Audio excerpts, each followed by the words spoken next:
Tumawag ka ng ambulansya! Tumawag ka ng polis! Bilisan mo! Wala na po talagang buhay. Nakahando siya na nga lang po doon.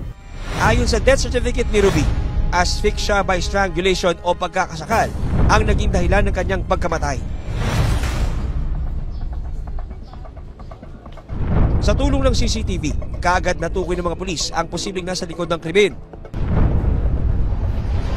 Itinuring na suspect ang kasambahay ng ginang na si Vanessa Onesa. Nessa naman! Anong oras na pinakain mo ba yung mga aso ko? Ayan, iyak ng iyak!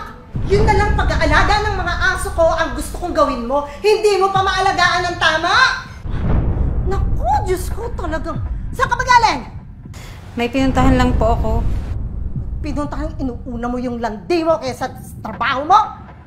Halika sa kwarto, ayusin natin yung mga lalaban bukas.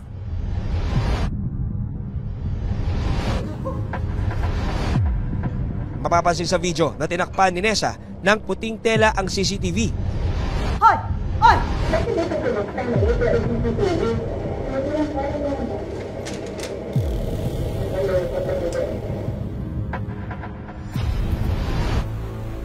Anong ginagawa mo? Ba't mo tinatakpan? CCTV yan? Hindi ko po alam yan, ma'am. Hindi mo pala alam eh. CCTV yan. Huwag mong takpan! Pero ilang sandali pa, binalik ulit ni Nessa ang puting panyo sa CCTV.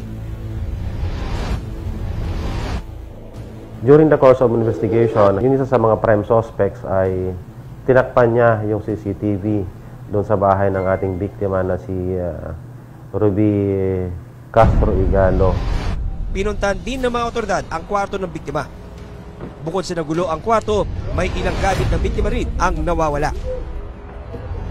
Ganito na po yan. Hindi ito lang po sa kwarto niya. Yan lang po yung magulo yung gamit. Yung mga gamit po naman sa mga parador na ano na pati mga bag. Hindi lang po namin kung ano yung mga kinuha. Ayon sa investigasyon ng General Trias Police, pagnanakaw ang naging motibo ng suspect.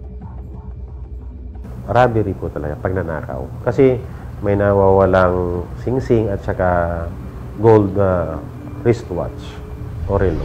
Alam ko pong hindi kaya ng isang tao lang yun. Ng isang babae yun. Yung ganong ginawa po. Yung po na kong naramdaman po. Galit po dun sa gumawa po.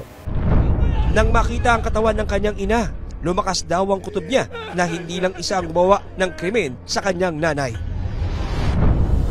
Kaagad na kumilos sa mga otoridad para hanapin ang suspect na si Vanessa. Gumawa po ng pamamaraan yung ating kapulisan. Naghanap kami ng merong possible na nakakakilala kay Vanessa na asset din. Nang mapag-alaman ng mga pulis na sa Caloocan City posibleng nagtatago si Vanessa, agad nilang ikinasa ang hot pursuit operation laban sa suspect.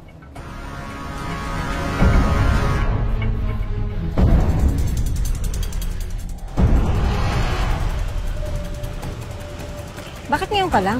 Tagal mo kanina pa ako rito eh. Traffic eh. Ano? Dala mo na ba? Mahuli na kaya ang suspect sa pagpatay kay Ruby?